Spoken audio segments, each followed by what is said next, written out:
Madam பேர் வந்து மஹி. இவங்க வந்து நான் ஏற்கனவே ட்ரெயின் பண்ண டாக். ஜெர்மன் ஷெப்பர்ட்ல வந்து மேல் டாக்ஸ் கம்பேர் பண்ணும்போது எனக்கு ஃபீமேல் டாக்ஸ் கொஞ்சம் ரொம்ப பிடிக்கும். பயங்கர அஃபெக்ஷனேட்டா இருப்பாங்க, பயங்கர பொசசிவா இருப்பாங்க. இவங்க வந்து ரொம்ப சென்சிட்டிவான டாக். ட்ரைனிங் டைம்ல என் கூட பழகுறதுக்கே she took a very long time. ரொம்ப பயந்து சுவாமா இருந்தாங்க. அதுல இருந்து வெளியே கொண்டு வந்து அதுக்கப்புறம் கொஞ்சம் கொஞ்சமா சொல்லி கொடுத்து பேம்பர் பண்ணி நான் இப்ப தொட்டாலுமே ஒண்ணுமே சொல்ல மாட்டாங்க. ட்ரைனிங் வரும்போது டாக்ஸ் என்னைக்குமே ஃபோர்ஸ் பண்ணாதீங்க, அது அவங்களுக்கு பிடிக்காது. ஸ்லோ அண்ட் ஸ்டெடியா கொண்டு போங்க. வா பழகலாம் அப்படின்னா எந்த டாக்குமே அது பிடிக்காது. சில டாக்ஸ் ட்ரிகர் ஆயிட்டு நம்மள கடிக்க ட்ரை பண்ணுவாங்க.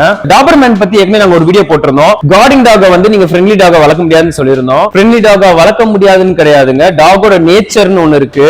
Dobermann dog specifically designed for guarding purpose.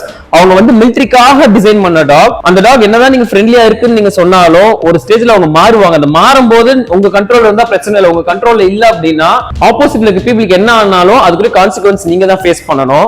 Dobermann பத்தி நிறைய கேசஸ் நாங்க பாத்துருக்கோங்க. ஒரு 10 வயசு பிள்ளைய உதறி போட்ட டாக்ஸும் நாங்க பாத்துருக்கோம். டாபர்மேன் இத்தனைக்கு அது ஃப்ரெண்ட்லி டாக். அதே மாதிரி வீட்டு ஆளுங்க பண்ற விஷயம் பிடிக்கலன்னு சொல்லிட்டு கடிச்ச டாபர்மேனே நாங்க பாத்துருக்கோம். American bully, pitbull, Rajapalayam dog, Kombai, Doberman, Belgium Malinois இந்த மாதிரி டாக்ஸ் எல்லாம் பாத்தீங்க அப்படின்னா ஓனர்ட்ட ஃப்ரெண்ட்லியா தான் இருப்பாங்க. பட் தேர்ட் பர்சன் கிட்ட கேரண்டி எல்லாம் கொடுக்க முடியாதுங்க. நீங்க ஃப்ரெண்ட்லி டாக் நினைப்பீங்க உங்க டாக், அது உங்ககிட்ட ஃப்ரெண்ட்லியா இருப்பாங்க. ஆனா தேர்ட் பர்சன் வரும்போது கார்டிங் சென்ஸ்க்கு மாறதான் செய்வாங்க. ஏன்னா அவங்கள பொறுத்த வரைக்கும் நீங்க தான் முக்கியம். ரோட்ல போற வர ஆள்லாம் உங்களுக்கு முக்கியமே கிடையாது. அது தெரிஞ்சுக்கோங்க. உங்க ஃப்ரெண்ட் உங்களுக்கு ஃப்ரெண்டா இருக்கலாம், அதுக்காக உங்க டாக் ஃப்ரெண்டா இருக்கணும் தேவை கிடையாது.